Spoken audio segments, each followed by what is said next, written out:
Hello everyone, welcome back to the channel. In this adventure I'll be camping right next to a river in Ontario for 4 days. Got my raft with me, my DIY raft that I've been building for over a year, and that's not a flex. It's been an ongoing project that I've kind of refined, and it's a long story, so I'll get into that later in the video, but it's actually dialed in and it's ready for prime time now. I think you're going to be impressed with it. Very versatile. Like I said, I built it all myself, and if I can do it, you can do it, right? Oh, my timer's going off for my food. I'm going to have this instant meal and sit back, relax, get a fire going, and prepare for tomorrow when we hit the river. So for nights when you just get in, you want a quick, healthy meal. I buy these at home. They're a company that makes these pre-made. They're fresh. Just vacuum pack, throw them in some boiling water for 8 minutes. And much better than a dehydrated meal.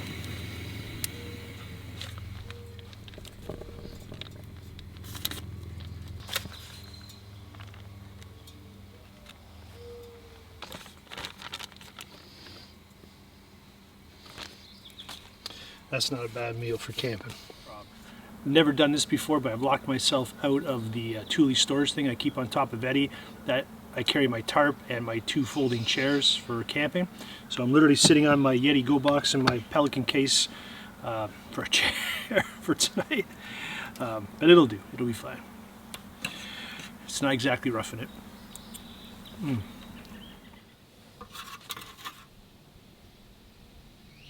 So after my last trip, I had to replace the handle on my forest axe. My youngest son Griffin, stronger than he thinks. He's insistent that every piece of firewood needs to be split, even at the expense of an axe handle. So anyways, I got a nice new one. I missed the worn-in look, caramel color of the old one. This is my hatchet that I had even before this one. But anyways, hopefully the handle doesn't fall off. Hopefully I installed it properly, and we can cut some firewood.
Nice one. There you go.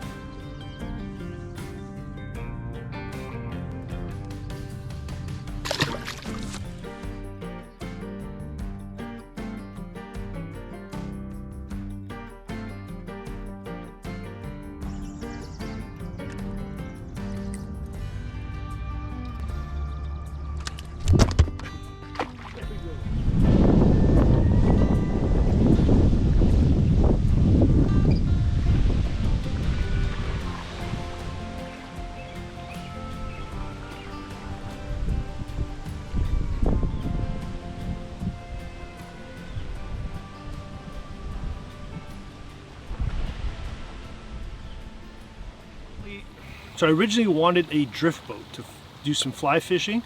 So I started out with a frame, and I started out with oar towers and an anchor to be able to drift down rivers. I realized that, you know what, I could put an outboard motor on here. So I have a 2.5 horsepower motor that goes on the back. That works great. I can get upstream on some rivers and then drift down. So I can actually go upstream on some big rivers, and it'll fight the current. The 2.5 horsepower will push this up against a strong current, no problem. And that has been a nice bonus. So then I got the idea that I wanted a trolling motor, but I wanted the trolling motor on the bow of the boat. So what I did was I got a Minn Kota Enduro 40 trolling motor. It's a transom mount, but I'll show you a trick at the end of the video how I switched it, and I'm able to use it on the bow of the boat, and with my tiller extender I can actually control it from where I'm sitting and maneuver through tight spaces to get in where all those bass are. And to power that, I've partnered with BattleBorn. If you've been watching my channel for a long time, you know that Eddie, my DIY travel trailer, runs on BattleBorn lithium batteries, and I have a 100 amp hour lithium BattleBorn battery that is powering my trolling motor. As BattleBorn battery's flagship model, this 100 amp hour lithium battery delivers superior and long-lasting performance and is engineered with lithium iron phosphate technology. It's time to upgrade your power system with a lightweight and safe solution for various systems. So some of the highlights again: 100 amp hour capacity with deep discharge. So you get a full 100 amp hour lithium battery with 100% usable power. It's a drop-in replacement for Group 27 and Group 31 batteries. It's designed for versatility with the ability to be wired in series or parallel and mounted in any orientation. It's a rugged battery design built for RV, camper van, boat, trolling motor, that's me, industrial, off-grid, and residential backup applications. Weighing only 31 pounds for 100 amp hour of usable power. So that was a huge factor in choosing a battery for my Raft. So it's long-lasting with 3,000 to 5,000 deep discharge cycles, providing up to 10 to 15 years of power. And it also has a built-in battery management system for advanced BMS protection, featuring low temperature protection, high and low voltage, short circuits, and more. So I'm a big fan of BattleBorn batteries. I've been using them now for almost 4 years in my DIY travel trailer. I use this trailer year-round. It gets dragged through bumpy roads, but a lot of ups and downs, so they're very rugged, very durable, no problems that way. Lightweight, big factor for a trailer, also a big factor for a Raft. Obviously carrying that 100 amp hour battery in and out of my Raft, you know, I don't need to carry double the weight, so the lithium battery is the way to go. So follow along on the channel if you're looking for like a long-term follow-up with the battery, and probably in a couple of months I'll do another kind of debrief on how the 100 amp hour BattleBorn battery is doing with my Raft. And I'm going to try to do some distance testing and burn it out and that sort of thing to see really exhaust it and how far I can get with the Raft. So if you're interested in the whole Raft thing and how the trolling motor works and how 100 amp hour lithium battery from BattleBorn, how far it gets you, make sure you subscribe, follow along, and yeah, that's where we are. So we'll get back to the video. The versatility of this Raft is just, it's unbelievable. It's all DIY stuff, and I don't need a trailer. If you've been watching the channel, I carry it on the tonneau cover, my Diamondback tonneau cover. I've built a platform that it just slides on, slides off. It works out perfect.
So steaks resting under some tin foil, keeping these warm.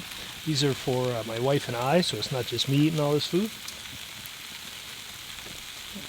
Okay, dinner's ready, and if you're watching this and it seems like a nice night, you're right, it is. It would be nice to eat outside.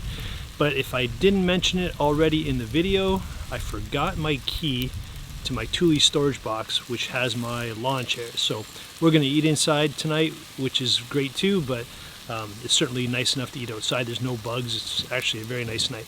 But gonna bring the food in. We're gonna have a nice meal, a nice dinner. It's been a long day.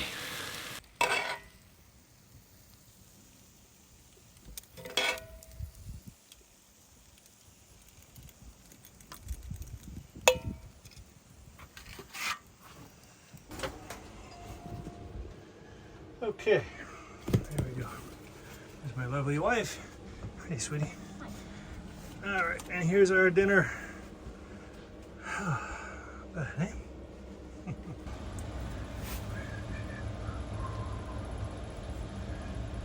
My wife's knitting me a blanket, or crocheting me a blanket for the trailer.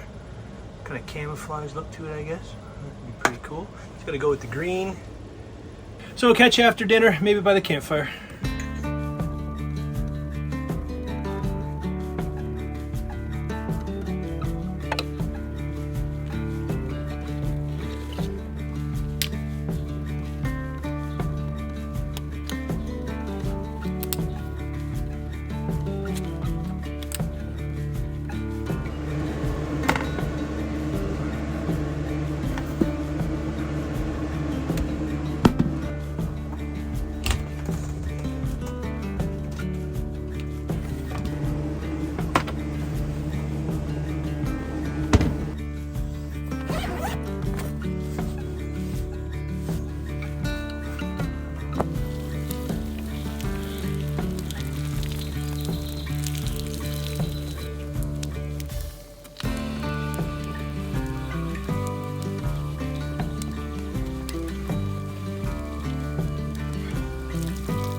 I almost forgot to show you how I switched the trolling motor from a transom mount to a bow mount.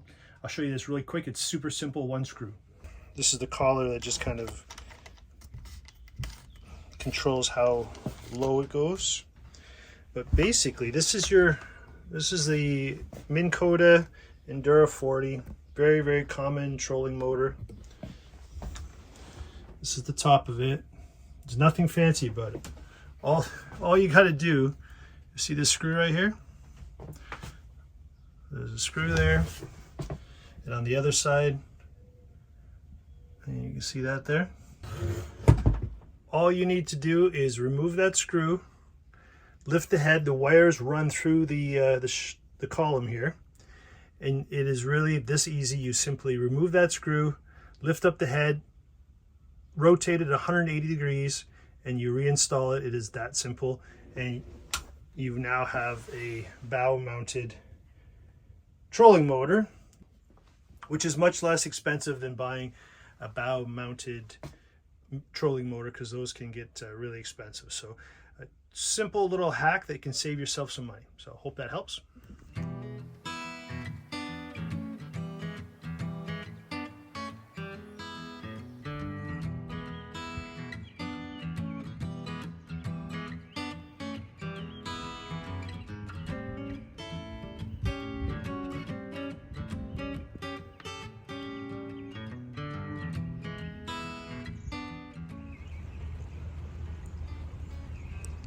You can see that it's about 64,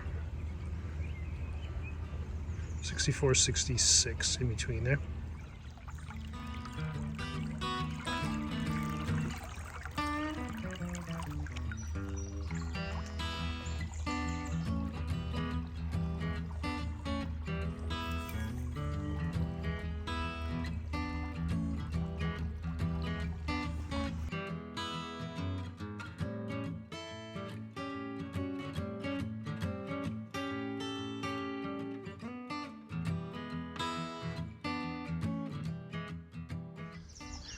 So you can see how Dee's got a seat that I've clamped.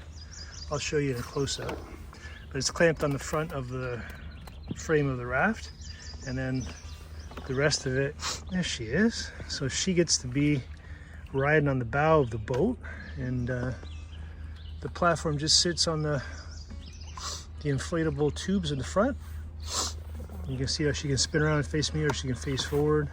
Pretty stable, comfy. For a 10-foot raft, I think that's pretty good.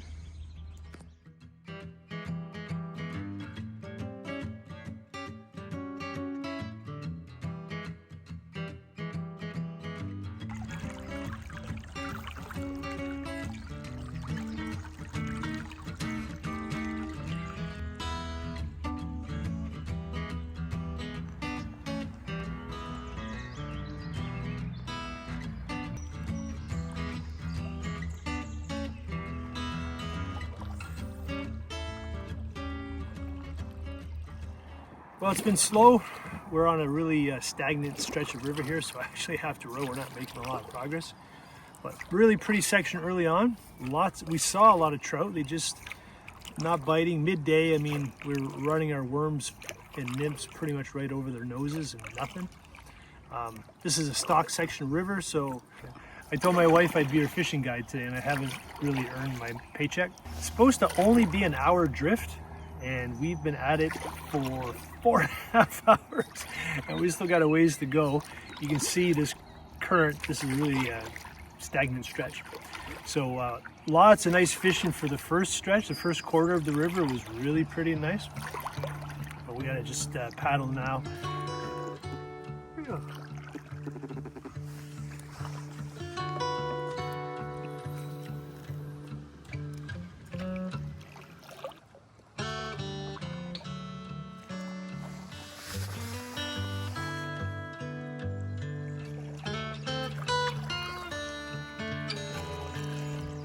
Never a bad day on the water. Spending with my wife, what more can a guy ask for?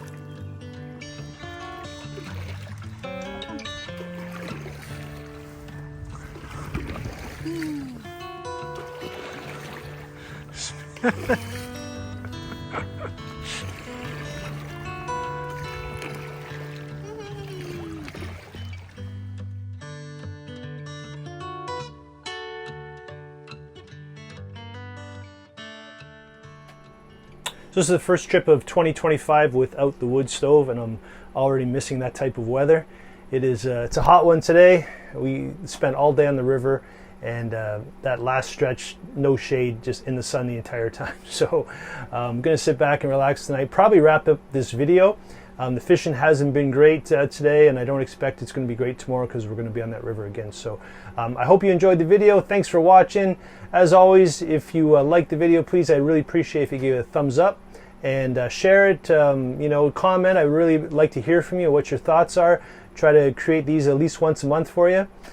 So yeah, we got another one in the books. We'll see you in the next one. Cheers.